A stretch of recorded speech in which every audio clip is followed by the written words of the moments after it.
ધારાસભ્ય સહિત એનએસયુના કાર્યકર્તાઓની અટકાયત કરી હતી, ત્યારે પોલીસે જામીન આપ્યા. શું છે સમગ્ર બાબત? 16 તારીખે જે હેમચંદ્રાચાર્ય યુનિવર્સિટીમાં ઘટના દારૂ માટેની જે બની એના વિરુદ્ધમાં એનએસયુ અહીંયા જે આવેદનપત્ર આપ્યું એ વખતે એફઆઈઆર જે ગુનેગાર હતા એની સામે કરવાની જરૂર હતી, પણ કયા કારણોસર ન થઈ એ પ્રશ્નાર્થ છે.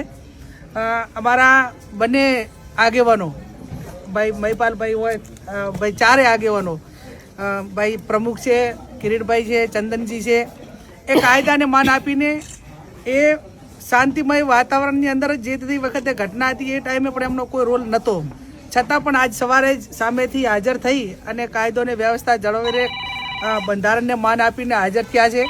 પોલીસે એમને જે જામીન આપવા માટેની જે નિયમો પ્રમાણેથી પાત્રતા હતી એ પ્રમાણે એમને જામીન આપ્યા છે. એટલે મીડિયાનો પોલીસ તંત્રનો આભાર માનીએ. આવી ઘટનાઓ જ્યારે બનતી હોય ત્યારે જે મૂળ ઘટનાથી ભટકીને આ બાબતમાં જે ટાઈમે ગુનેગારો ઉપર મેં અગાઉ કહ્યું એ પ્રમાણે ફરિયાદ ન થઈ, અને સ્વાભાવિક છે કે એક શિક્ષણની સંસ્થા હોય, યુનિવર્સિટી હોય, અને એની અંદર જ્યારે આવી બદીઓ થતી હોય ત્યારે આપણે ભાવિ પેઢીને શું આપવા માગીએ છીએ.